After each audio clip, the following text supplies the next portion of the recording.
Okay, boleh nampak slide?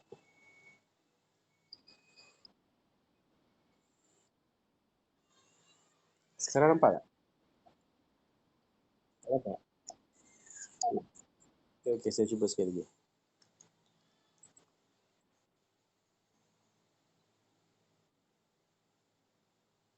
Full screen. Start present. Start.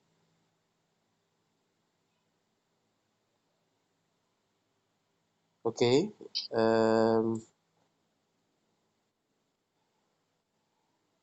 Sekarang nampak? Okay, good. Good.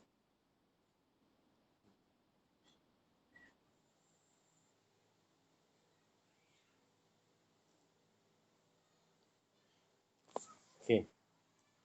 So topik hari ni discussion. So again, discussion is the technique that works with older preschoolers, 3 to 5 years old children, in which the children have learned logical consequences.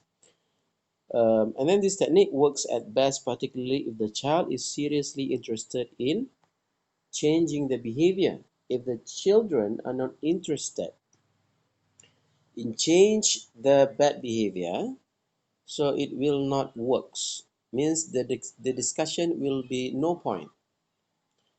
The objective why we discuss, why we want to have a discussion with the children, if is the objective is for the children intentionally, willingly, voluntarily to change the behavior. They have interest to change the behavior. If they firm with the decision, they don't want to change the behavior, so there is no point for the discussion. And then the misbehavior make the child feel bad about himself and feel guilty. Therefore, he is willing to solve the problem with the teacher. Right. So normally, um, this technique actually requires the children to understand the consequences of his or her action. The discussion is based on two types of consequences.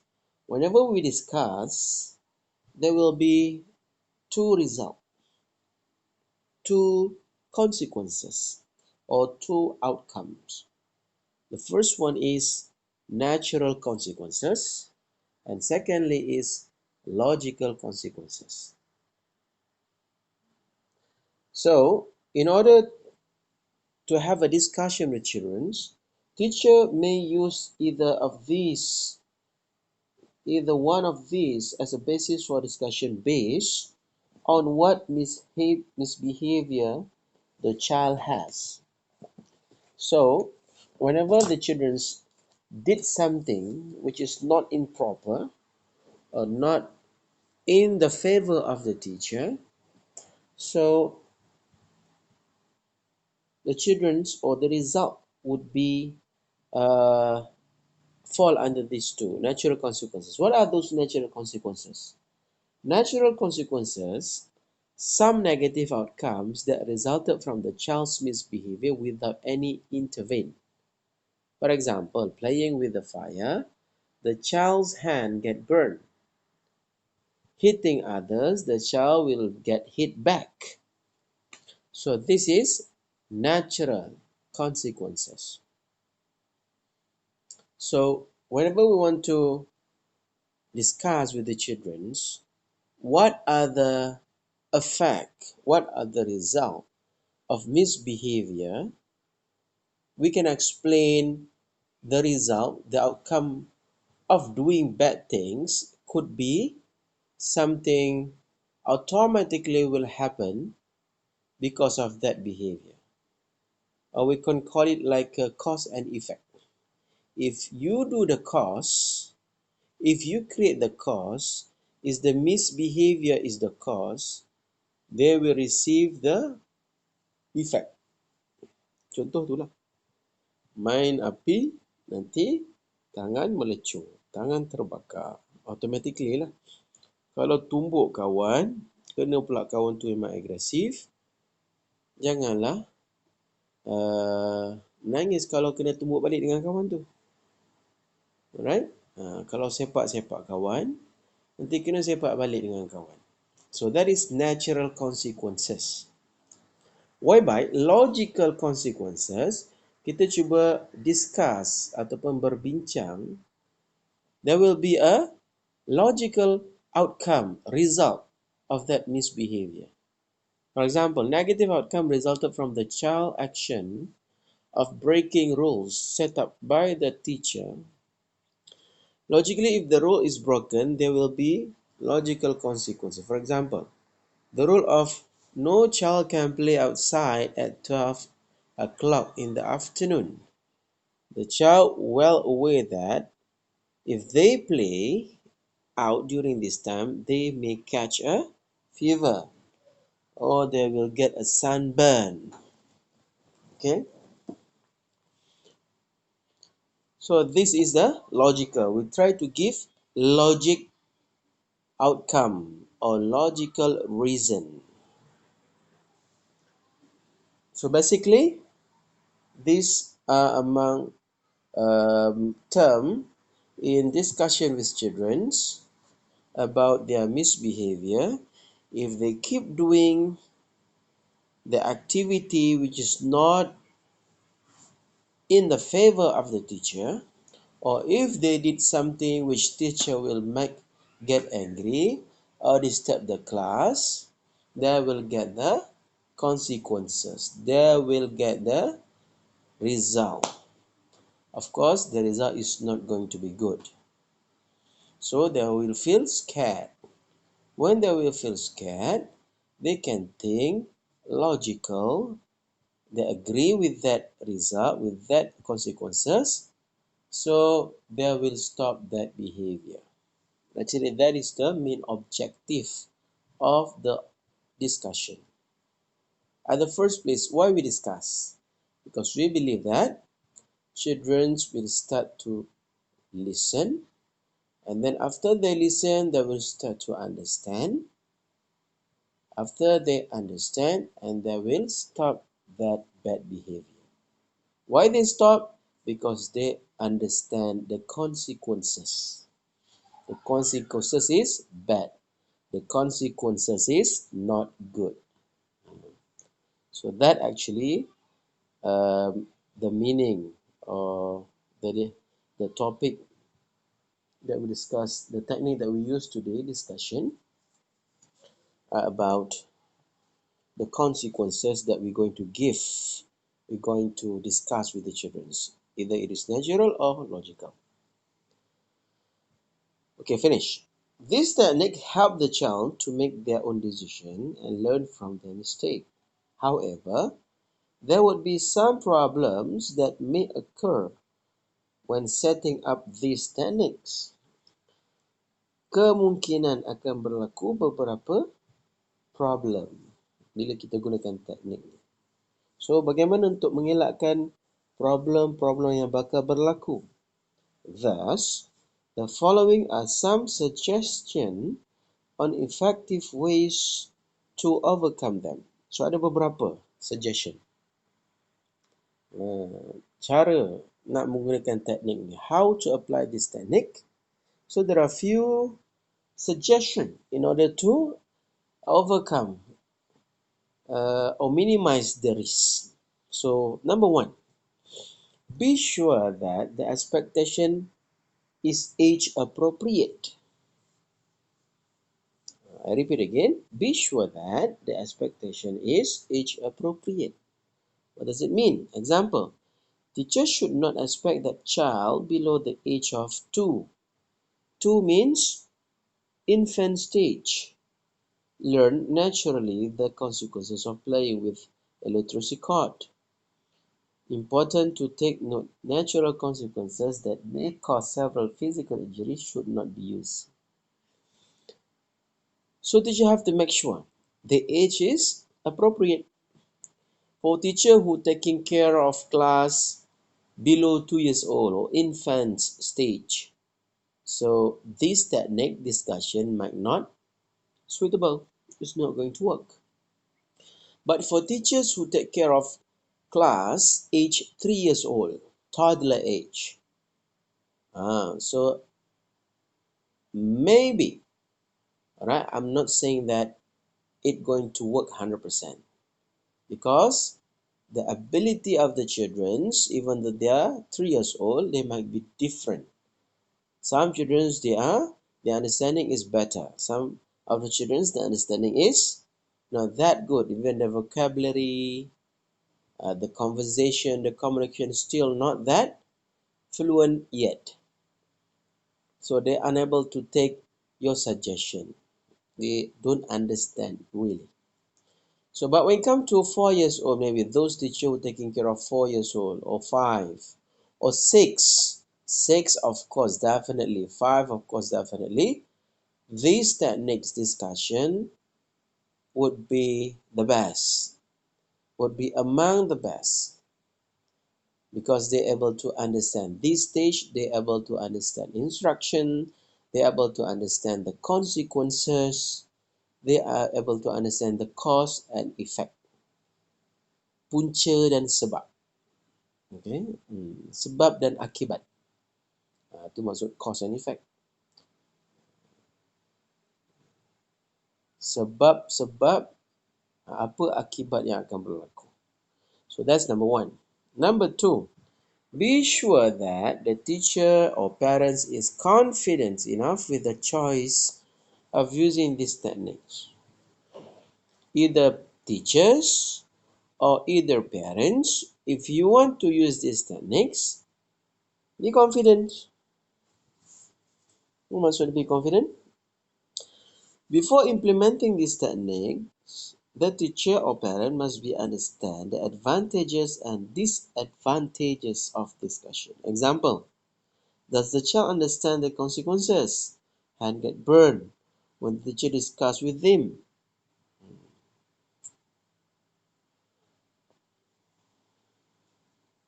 The other advantage and disadvantage, pro and cons. If you are using discussion and then you explain the consequences, ada kanak-kanak faham, okay. Tapi kanak-kanak yang tak faham, burn. So if they don't understand what is burn, there are few terms that you use they don't understand. So it means the discussion is do not achieve the objective. The main reason why you are using discussion because yeah. Okay. Alright. Sekejap,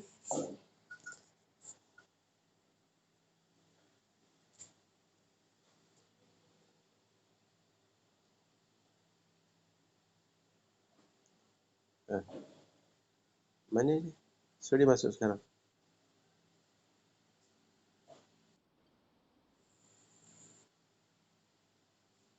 Okay, ada lagi?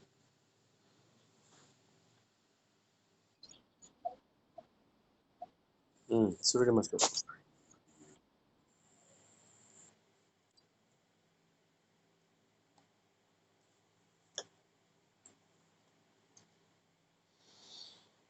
Okay, so kita dah discuss dua cadangan, suggestion. Untuk pastikan teknik discussion ni berjalan dengan lancar, yang pertama adalah appropriate of age, kesesuaian umur. Yang kedua, kena confident lah guna teknik ni. Kalau teacher nak guna, kena confident. Kalau parents as a parent, contoh macam saya nak guna teknik ni, kena confident. Okay. Ini kejap cikgu tak yakin dia punya alasan. Bila anak question lebih, teachers dah seram dah. Betul ke tak betul, logik ke tak logik. At the end, children pun tak dapat the consequences. So dia pun tak nak ubah. Because of kita pun tak confident dengan alasan yang kita berikan. Jangan nakal, contoh jangan nakal-nakal. Nanti polis datang tangkap. Kanak-kanak tu pun jawab, anak you pun jawab, ya ke mama? Semalam tak ada pun polis datang. Semalam mama dah cakap dah polis datang kan? Tak ada pun polis datang. Mama pun dah jadi tak confident. So it's not working. So children will not change the behavior. Sebab mama dia pun tak confident. So be confident. Tips number 2. And number 3. Okay, ada lagi nak masuk ni? Kalau tak nak masuk, saya share slide. Boleh saya share slide? Can I share the slide? Boleh Okay. Alright.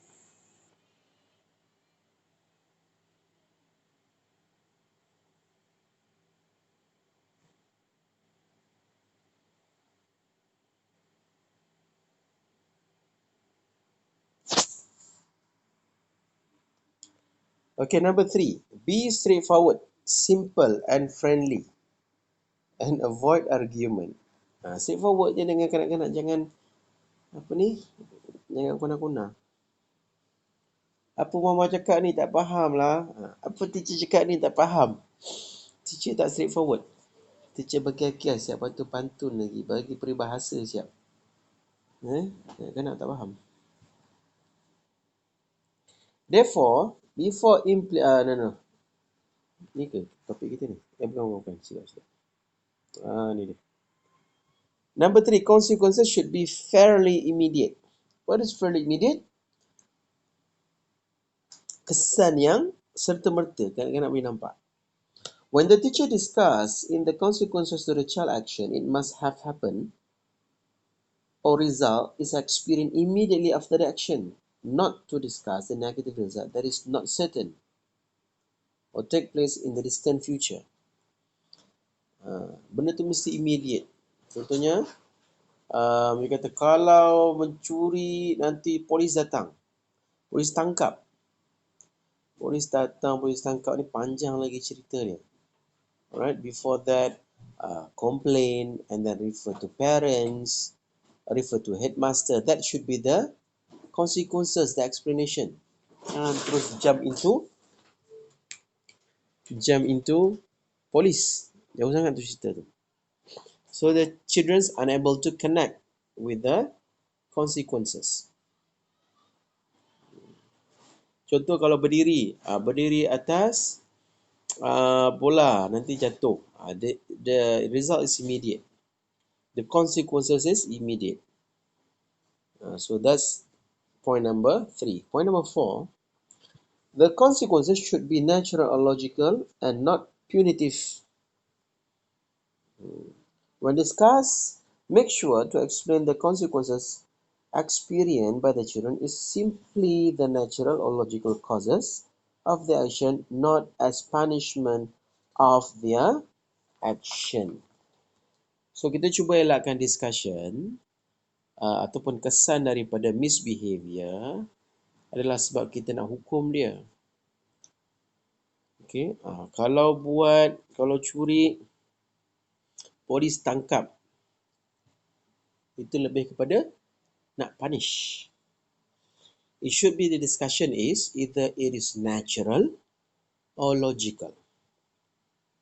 Kalau curi nanti orang hilang pen dia tak boleh tulis. Itu benda yang logical. Ataupun kawan sedih, that is natural. Bukannya polis tangkap ni dia lebih pada bersifat punitive, or we call it punishment.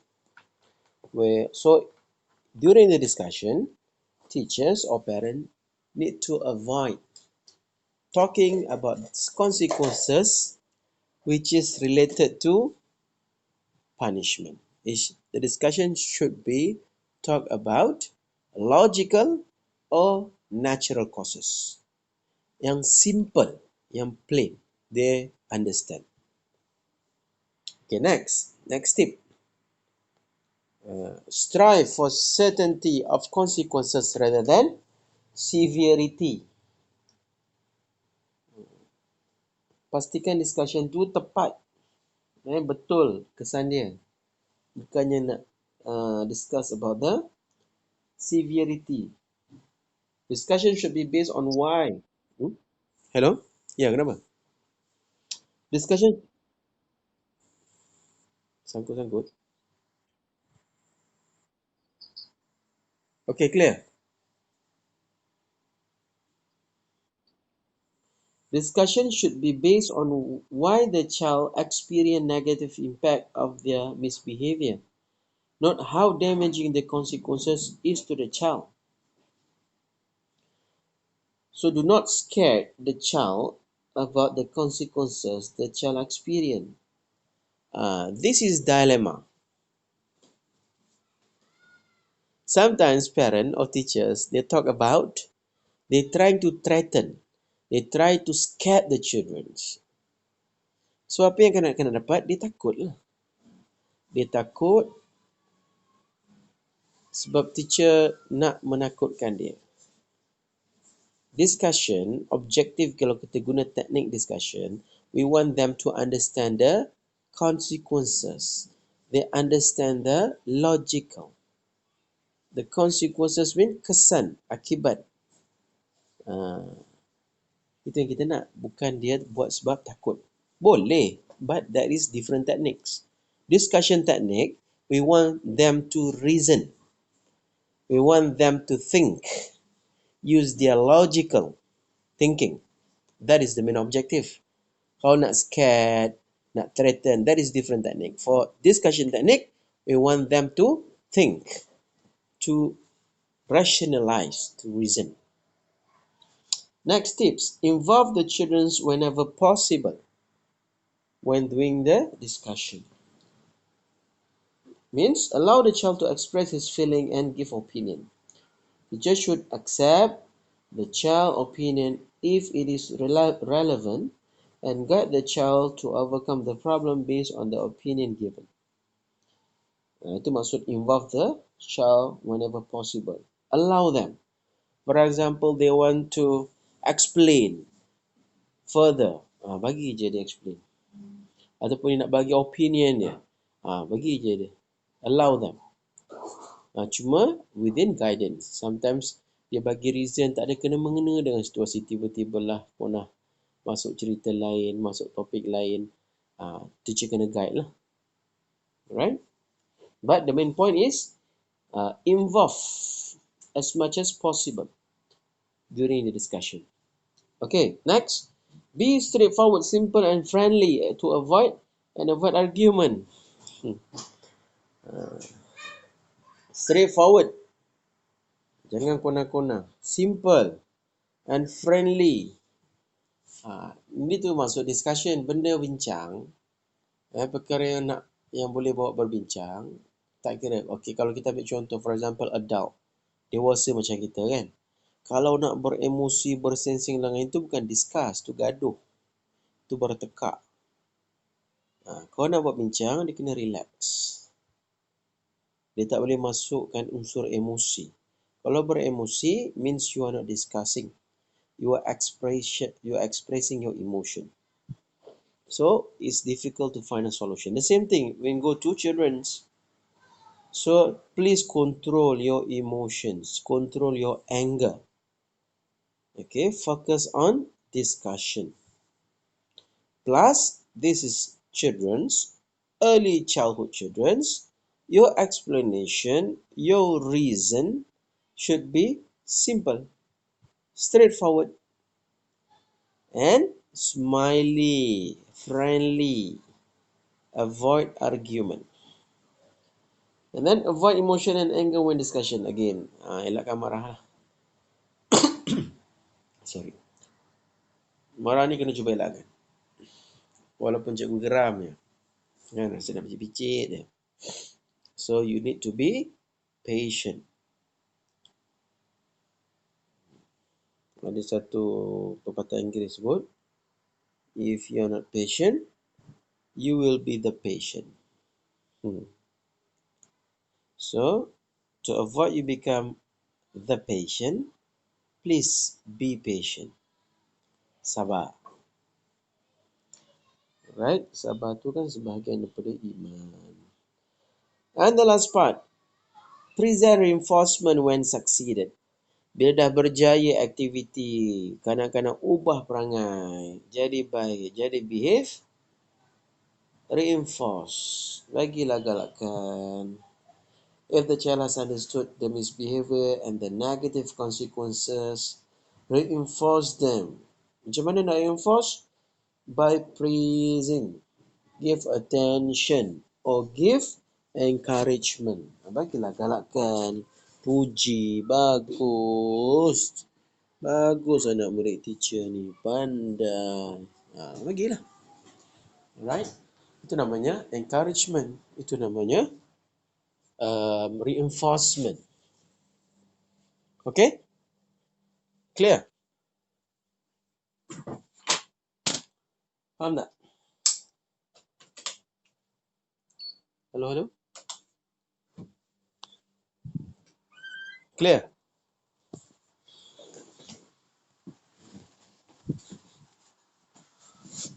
Faham ke?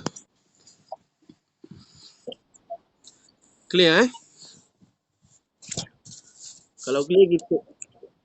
Faham? Okay, good. If faham, we move to the next topic. We call it creative problem solving. What is creative problem solving? Creative problem solving, look at the slide. Facilitating skills or conflict resolution by encouraging children to identify and clarify the problems, by brainstorming possible ways and dealing with the problems. Evaluate these possibilities, select the one that satisfies both parties, and find ways to implement the solution. So the main features of this approach is to avoid having high impose his or her position on another person. In other words, mutual respect rather than power of one person over another person. Children's temperament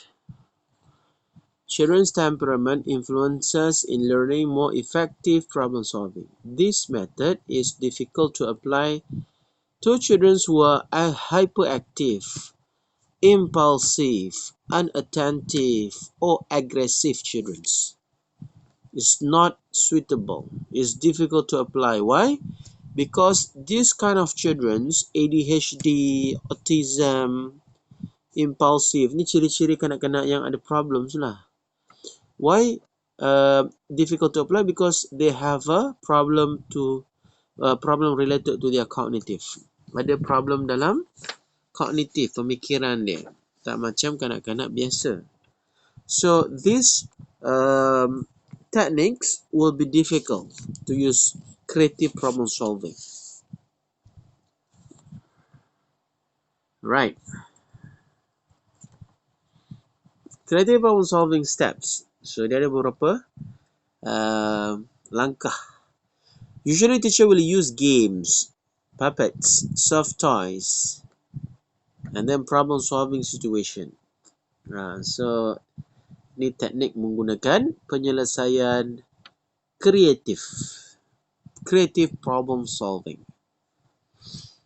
Alright, so what are those steps? Number one, build a rapport. Number two, identify if there is a problems. If there is a problems, then we identify what are the problems. After we identify the problems, then brainstorm the solution. After we brainstorm the solution, brainstorm the consequences of the solution. Itu dia punya. Yep. Yes. Yes.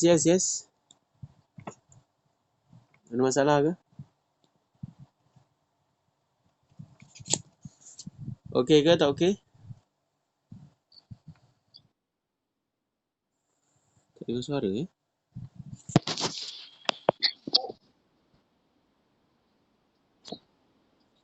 Kenapa diam? Tak sangkut eh? Saya kena ubah. Saya alih.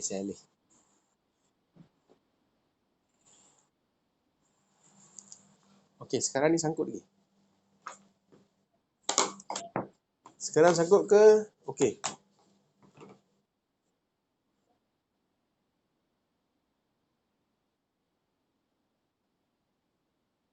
Okey, boleh, boleh. No problem. Alright, problem solving, creative problem solving. Slide atas So the main features of this approach, creative problem solving, is to avoid having a child impose her position or his position on other children's. Right? In other words, we want children to have a mutual respect rather than power of another person over another children's. So kita nak kanak-kanak saling apa kita panggil? Mutual respect. Hormat, saling hormat menghormati lah. So actually children's temperament influences in learning more effective problem solving. This method is difficult to apply for children who have a cognitive problems. Apa contoh-contoh cognitive problems? Kanak-kanak yang hyper, yang ada ADHD, autism contoh. Kanak-kanak impulsif, kanak-kanak inattentive. Dia ada autism yang hyper, dia ada autism yang inattentive. Dia tak layan, cakap tak pandang, alright? Ataupun aggressive children. So using this technique, creative problem solving, you will have a difficulty. Why? Because they are unable to think. Because they have a cognitive problems. So next, in order to use this technique, there are few steps. The first one is build rapport. Number two is identify if there is a problem to solve. If there is a problem to solve, then identify apa problems dia. Next step, brainstorm apa solution.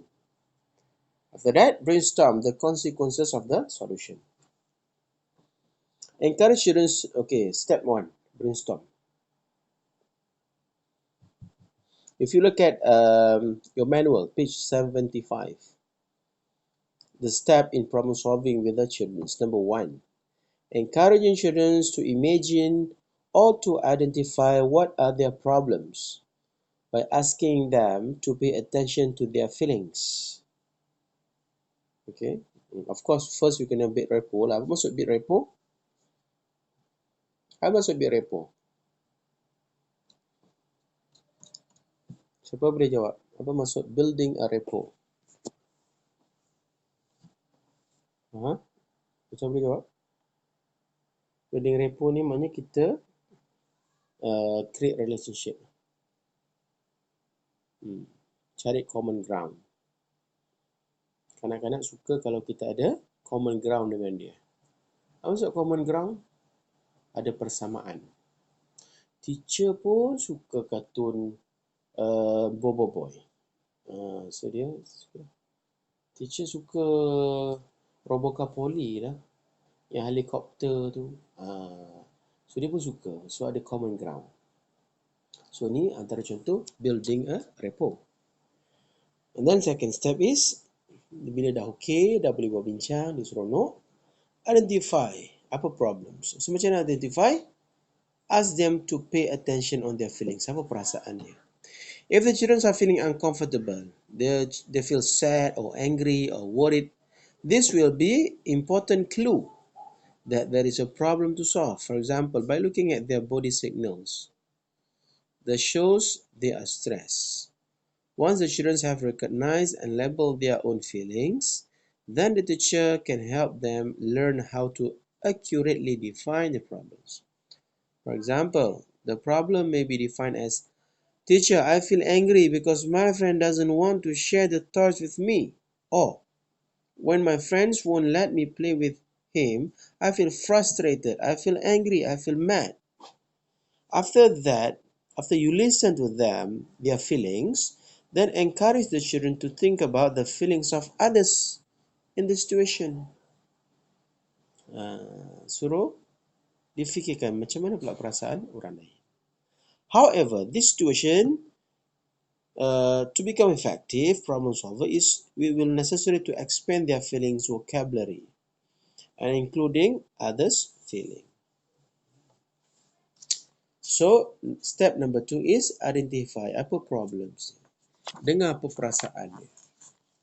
So, kalau dia beritahu perasaan dia marah, perasaan dia tak suka, perasaan sedih, so means you know that is the problem. Cuba identify apa lagi problem-problem yang dihadapi. Number 3, brainstorm solution. Apa tu brainstorm solution? Discuss apa agak-agak penyelesaian dia. After problems are already identified, ask the children to generate as many different solution options or choices as they can in order to solve the problems.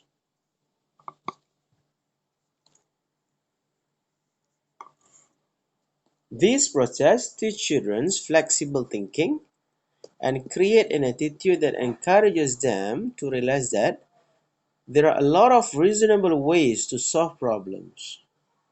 There are many ways to solve one problem. Tak semestinya nangis je nak solve problem. Ada macam-macam cara boleh selesaikan masalah. Encourage imaginative thinking and avoid criticizing and editing of any children's ideas. The teacher should try to model creative solution themselves and praise the children for their attempt to solve the problems, particularly for their different solution, as this will encourage a broader variety of solution. However, in a situation where are having difficulty finding solution, teacher might suggest some ideas. For example, teacher may say, you can do something else fun rather than punching your friends.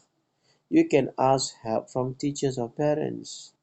Teacher may also want to ask what is the goal of the solution as the valuation of all the children. So basically, teacher memberi cadangan untuk kanak-kanak brainstorm many solutions. Okay, what are the possible solutions that they can solve? Next, brainstorm the consequences of the solution. What are the results of the solution? In other words, to look at what would happen if a particular solution will carry out. For example, imagine what would happen if you grab the toy from the hand. The discussion should be carried out in non-critical way, even though the solution proposed is inappropriate. Reminder, the teacher not need to discuss of every single solution, as this will become a burdensome or compulsive activity for the children. So pilih beberapa solution yang simple, yang sesuai. Tak semestinya semua solution teacher kena brainstorm. Alright. So in short, if you look or turn to page 77 in your manual, so let's talk about steps. Ada diagram tu kan. Number 1, build rapport. Bagi dia mesra, dekat dengan kita, suka dengan kita dulu. Step number 2, identify if there is a problem to solve. If yes, ada problem, okay, go to step 3. Step 3 apa? Identify the problems. Yang tadi identify ada tak masalah. Kalau ada, okay, kita identify dengan lebih detail. Masalah apa? Masalah kena pukul orang kawan ke? Masalah kawan tak nak kawan dengan dia ke? Masalah kawan tak nak bagi pinjam pensel ke? Kawan tak nak bagi pinjam pemadam ke? So identify problem dia apa. Step number 4, brainstorm solution. Discuss apa penyelesaian. Example, ada kanak-kanak kata solution number 1, ignore friends. So later we'll approach him. Or ada solution 2, ask mother's help. Solution 3, approach the friends and smile. Approach number 4, just say hi. So ada macam-macam solution. So this is example of the solution. Step 5, brainstorm the consequences. Kalau kita gunakan solution tu, apa kesan dia? Right? So this is creative. And then step 6, evaluate consequences. You turn to page 78. Evaluate consequences. Nilaikan macam mana. Which solution is yang paling okey sekali. Contoh kanak-kanak bagi 6 solution. Okey, daripada 6 tu mana yang top 3? Mana yang paling bagus sekali. Number 7, role play. Role play practice session. Practice using puppets. Cikgu buatlah role play guna puppet. Right? And then next we go to condition. Tips to apply effective problem solving. Okay. Apa tips dia? Saya nak jadikan this become effective. Number 1, involve parents. Sebab kan sometimes parents pandai nak motivate anak. Right? Number 2, discover children's view of the problems first. Kita pastikan kanak-kanak ni utarakan apa pendapat dia, perasaan dia. The teacher or parents should understand the problem from the children's point of view situation. So when a child believes that the teacher understands their point of view, they are more likely to be motivated to deal with the problems cooperatively. So, cikgu kena pastikan, or teachers or parents pastikan yang kita memahami. We are on their shoes. We really understand their feelings. We really understand the situation. Okay? And then number 3, guided problem solving through a problem solving steps, and never think that you are helping them, but you encourage them to talk. Praise their ideas. That is tips. And then next, be positive and fun. Using pictures, cues, puppets play, and solution games. Praise and more praise when the child discovered the solution. This is among the tips that you can teach children to solve problems. How to solve? Using creative problem solving. Macam nak kreatif ni kita buat lakonan. Okay, guna puppets ataupun kita gunakan game. Kita main game. Sebenarnya kita nak ajar kanak-kanak ni macam mana nak selesaikan masalah. Ataupun discussion. Relate tadi discussion tu lah. Okay, normally creative problem solving. We create the problems and we want them to think of the solution. Ramai-ramai fikir. Ramai-ramai utarakan ideas. That is technique problem. Creative problem solving. Okay, finish. Next, time out. Bukan time up Kelas okey lagi, jalan lagi. Ini time out. Another technique, we call it time out. So this technique has to be used sparingly and carefully, primarily when the children are throwing tantrum, or the children show anger, or the children hurting others, or hurting themselves. It is to avoid the class setting disturbance and injury. It should be used often, but not always. Okay. So normally kita guna time out ni adalah untuk kontrol kelas. Kalau seorang ni agresif, tantrum, disebabkan dia seorang kelas menjadi huru-hara, tak terkawal. So in order to avoid this disturbance ataupun nak mengelakkan kecederaan, injury, so we take these techniques, we take these children, we apply time out. Apa tu time out? Yang biasa teacher buat tu lah. Kita asingkan dia. Sebab dia tak behave, jadi dia diasingkan. Dia tak boleh join dalam aktiviti. For example, teacher tengah buat playtime. Alright? or circle time. So dia tak behave, setelah beberapa kali peringatan diberikan, so now is time out. Okay, so they can relate time out that they receive is due to their misbehavior. Okay, so this technique can be applied only when the child has repeated the misbehavior more than twice, and she or he being explained that such behavior is not acceptable. Bukan dia tak tahu tiba-tiba out of the blue time out.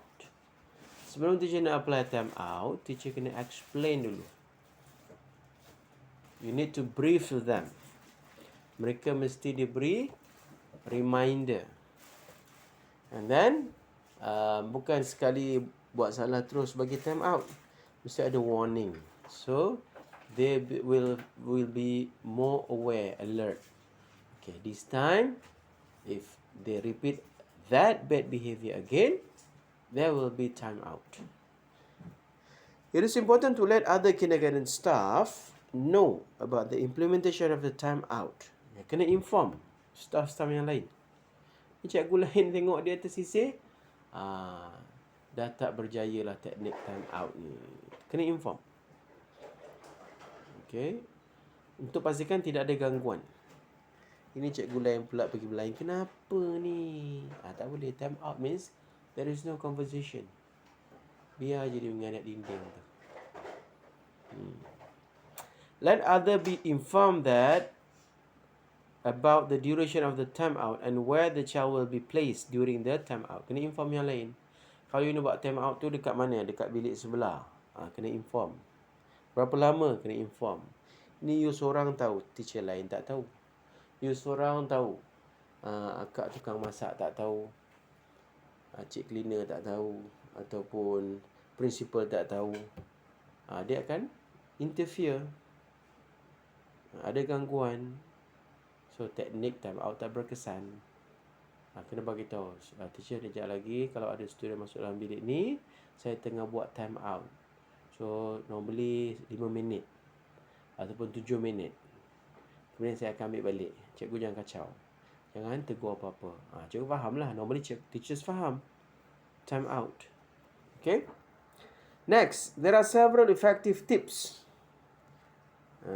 Nak conduct time out ni. Ataupun dia ada syarat-syaratnya. Number 1, the room where the child is placed for time out is not stimulating. Janganlah tempat tu lebih menyeronokkan, lebih ligat dia nak buat nakal. So jangan letak dekat tempat yang merangsang dia untuk tunjukkan lagi perangai dia. Perangai tak bagus tu. Number 2, the child himself prefer to be in a group as opposed to being alone. Mesti pastikan kanak-kanak tu tak suka bersendirian. Dia nak join group. Tapi kalau dia dah prefer tak nak join group, dia lebih suka bersendirian, you buat time out, memang reward lah pada dia. Dia happy, dia menjerit. Kegirangan. Bila you kata, Ali, time out, dia memang nak keluar daripada group tu. Dia memang nak be lonely, alone. So it's not going to be effective. So time out only effective if the children really want to be in that group. Baru sesuai. The next, the child is removed from the group in a calm and non-punitive way. Again, should be relaxed, not punishment. Right? The time spent during the time out is not more than 10 minutes. Tak boleh lama-lama. Ini the whole period class kena time out. Setengah jam kena time out. It's not going to be effective. So less than 10 minutes. Next, the child is positively welcomed back to the class and no further reference of his or her behavior. And the last tip is the child is supervising all the time during time out. Means teacher are in the know. You are well aware of the situation. Do not simply time out and you leave them alone in that room without supervision. Dia pergi melompat pula kat bilik sebelah. Dia main toys lain kat bilik sebelah. So that's is not going to be effective. Okay, that is the tips. Next, guideline to set up the timeout. Ada beberapa guideline. Give warning. Okay, ni sambungan ni tadi. Give warning first. Mesti inform. Okay. Number 2, explain to the children on how to handle timeout. So, yang saya sebut tadi lah, dia mesti di brief. Next, deciding which specific behavior to be modified using timeout. Kena bagi tahu lah behavior apa yang dia boleh dikenakan timeout. Ini dia tak inform, dia terpinga-pinga. Ini pun kena timeout, teacher. Dia kena inform. Bagi list. Apa listing of the bad behavior that they are qualified to be timeout. Next, be prepared if the misbehavior during the first period of timeout.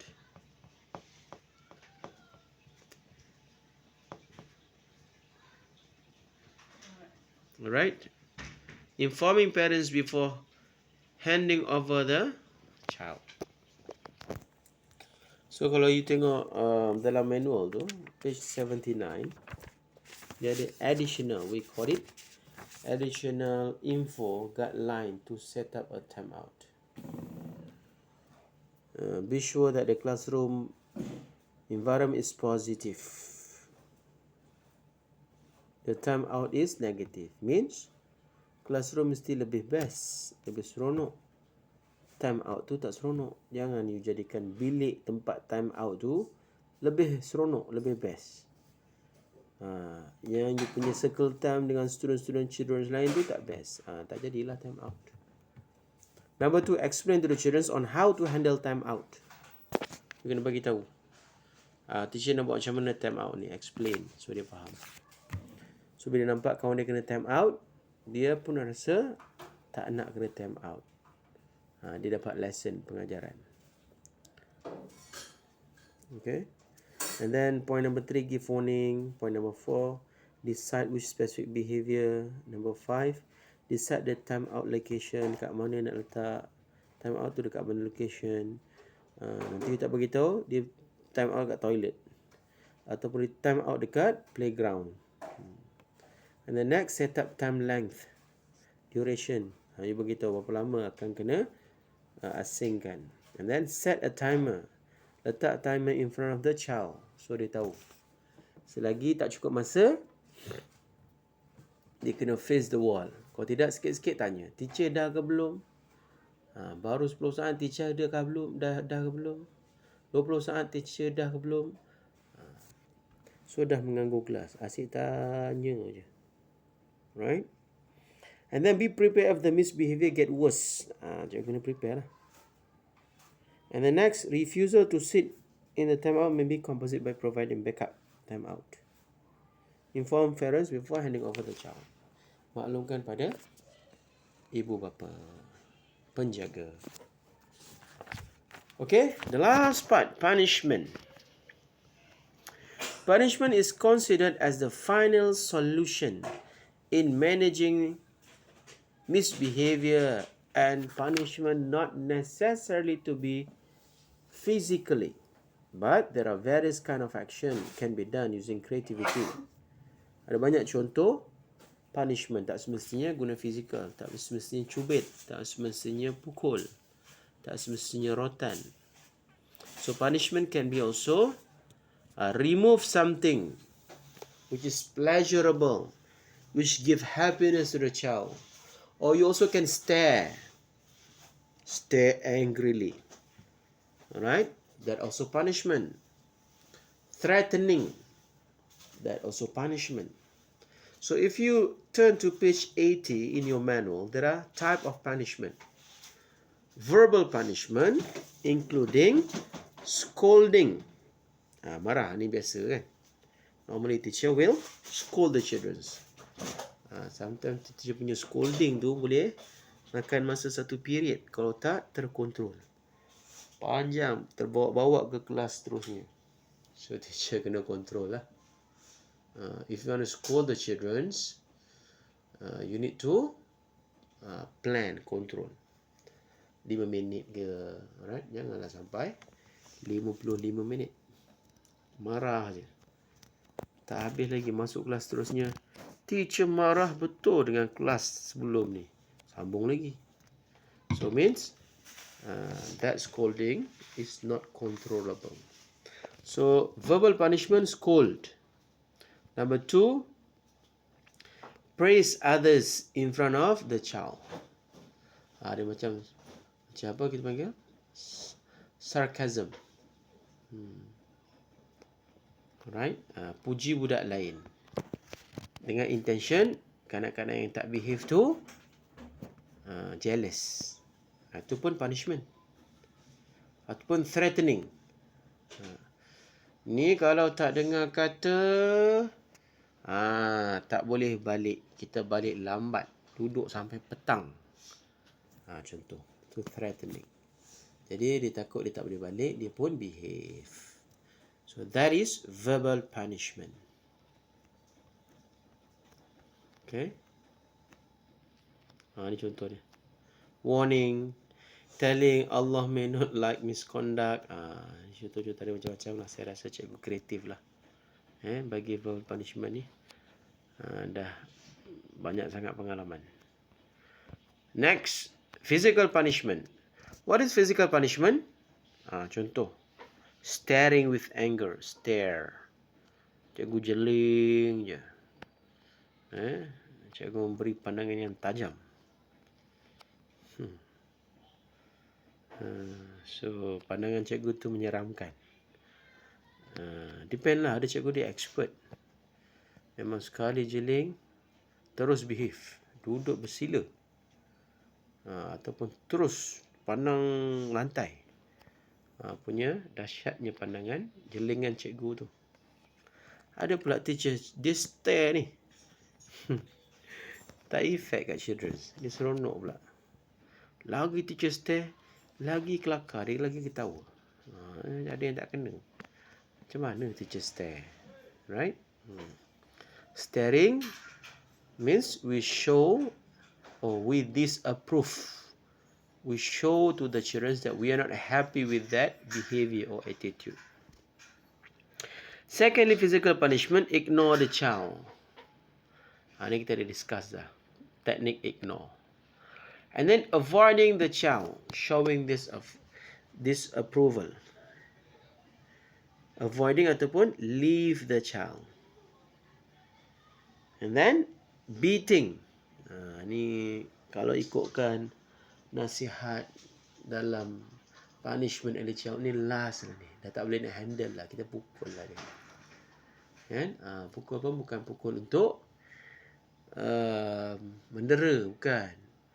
Pukul yang untuk memberi peringatan. Ataupun beat, pulling ears. Tarik telinga. Tarik telinga jangan sampai mencederakan. Sekadar untuk enough dia rasa sakit. Bukan sampai terlalu sampai mencederakan. Kalau tak sakit pun tak rasa tak boleh. Tak sakit pun teacher, tak sakit pun teacher. Tak kena. Okay. Kalau kita nak buat physical punishment, boleh. Tapi itu bukan solution yang pertama. Solution yang terakhir. Setelah teacher cuba macam-macam solution tak menjadi. So that's going to be the last solution. And be reminded, if you want to use a physical punishment, make sure it's not going to injure the child. Pain enough for them to stop and learn the lesson. But not up to injury. Nanti jadi kes lain pula. Okay? So, however, there are numbers of problems in using punishment. Ada masalah, ada problem dia. Why? Because punishment is not the first choice, because punishment teach only what the child must do. not alternative way to behave. Sebab dia biasanya kalau kita bagi punishment, dia tak berapa nak mengajar children's logic, reason why, what behavior the best they have to do, what is the alternative. Normally punishment teach children's do and don'ts, but they didn't learn the alternative behavior. Number 2, punishment is likely to reoccur once the fear of punishment is no longer present. Repeated act of punishment lead to the decrease in its effectiveness when the effect of punishment extinct and the child get used to it. So punishment ni pun kekurangan dia adalah kalau dah selalu sangat, dia jadi tak efektif. Sebab apa? Kanak-kanak dah lali. Saya rasa cikgu pun dah pernah alami. Alright? Cikgu cubit, katakan. Dah 10 kali, 15 kali si cubit je. So at the end, kanak-kanak pun dah lali. Cikgu belum start lagi, children dah tahu. Teacher nak cubit kan? Nak cubit kan? Cubitlah. Tak sakit pun. So means dia tak efektif bila children dah extinct, dah lali dah. Alright. And then punishment can be damage adults and children's relationship. Kadang-kadang tak jadi. The rapport, the relationship jadi tak bagus. Sebelum ni rapat. Because punishment, kanak-kanak tak suka, dia sakit, cikgu pun lepas geram. At the end, the good relationship broken down. Dulu ngam, sekarang jadi tak ngam. Dulu kawan, sekarang jadi lawan. So that actually problems using punishment. So again, punishment of the physical should be the last alternative, the last result, the last option. Before you go to physical punishment, there are another example of punishment you can use. Not only physical. You have to start with the verbal punishment. Alright.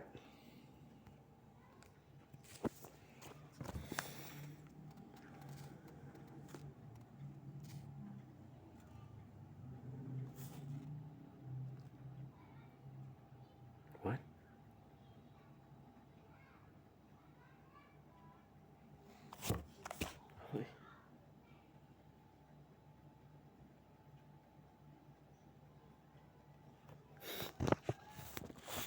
What? Aduh.